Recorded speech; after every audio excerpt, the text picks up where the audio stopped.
Welcome, ladies and gentlemen. My name's Dychronic, your host here on this Destiny 2 video, and today we're going to be taking a look at the Destiny 2 weekly reset for October 5th, 2021. So everything that has reset in this week, from the regular weekly resets to all of the special stuff. And this week there is something very, very special. First of all, it is the first week of Grandmaster Nightfalls, and that will continue for the rest of the season.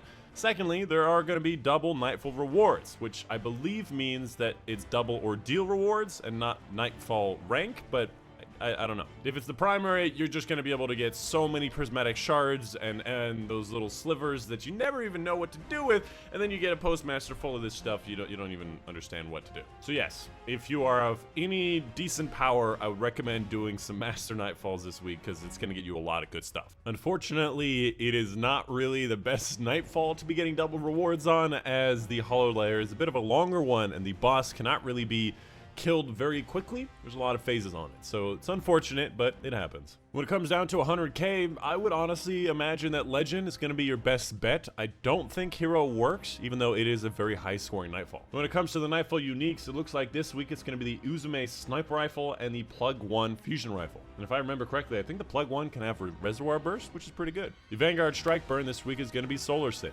The rotating Crucible playlist is going to be Mayhem, and Mayhem is great. Up next for the Europa stuff, first up, the Empire Hunt is going to be the Warrior, decently easy. The Simulation is going to be Agility, which I believe is going to be the inside-outside one with the cubes. The Legend Lost Sector, just happened to notice, is going to be Legs, and of course the other one is going to be Head, just in case you wanted it. The DSC Raid Challenge is going to be of all trades, taking place in the third major encounter. It's going to be the one where you're actually seeing 10x standing next to you, but it's not the final boss. And in this encounter, just do all three of the main jobs. There's a chart online to make it easy. For the Vault of Glass Challenge, we have the Only Oracle for You. I believe this is going to be the second major encounter, and basically you cannot destroy the same Oracle twice. So just have a special little rotation, and that way you don't destroy the same one twice. Up next, let's take a look at Banshee's inventory. First up, Cold Denial is it's okay, a lot of stability stuff, but you like more range, and I personally really do like having like a multi-kill clip for damage. Toil and Trouble, again, not really a great shotgun in any regard, but a decent set of random stuff here. We have the Ikelos Sniper Rifle, which I believe has Snapshot or Quick Draw, one of the two,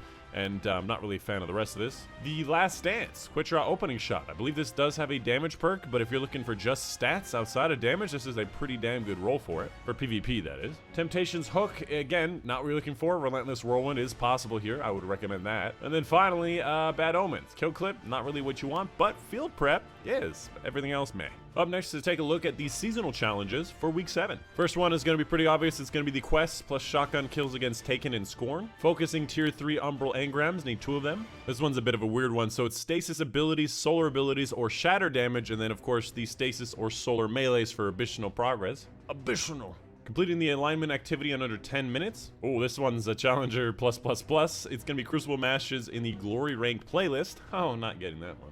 Defeating targets with fusion rifles and swords in Gambit, and a Nightfall on Grandmaster, which is another plus.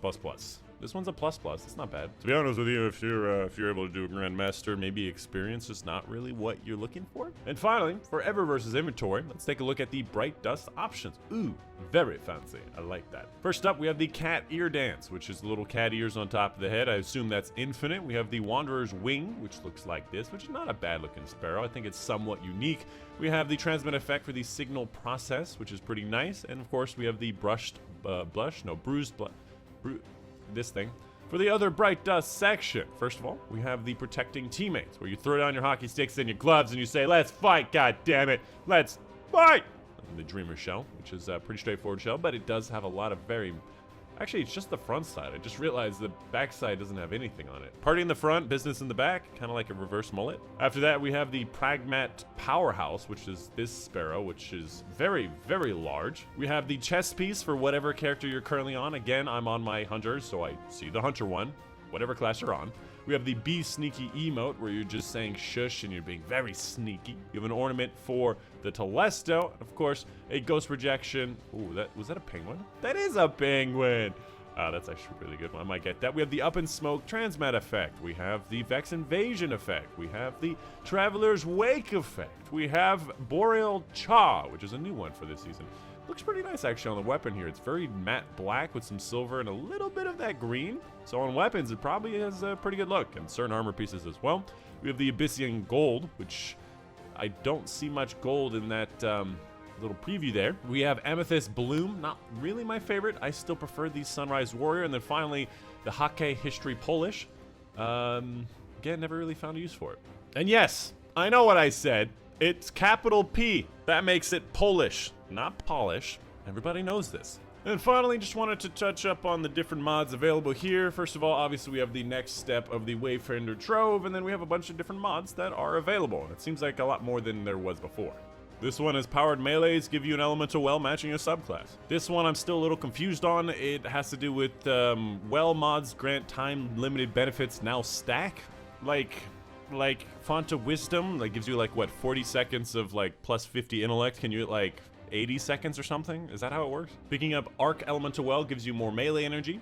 I also like this one. The wells seek towards you whenever you spawn them. That's pretty nice. And finally, casting your super spawns 3 stasis elemental wells near you. Does not work in those special crucibles. And of course, if you haven't seen it already, I do live stream on twitch.tv/Dychronic. Link in the description down below. All the times on screen right now. And of course, they're often open lobbies. So come join us. We have a lot of fun. And indubitably, a big thank you to my patrons on Patreon. Specifically, a big thank you to Mom and Dad, Luco, Dr. Strange, Kelly Allen's, Joe Smith, Monday, Steve Bachman, Raymond Chono, you, Panther, Casey Reagan, for their support on Patreon. And that's it. Hope you guys did enjoy. My name is Dychronic, and I'll see you guys on the next one.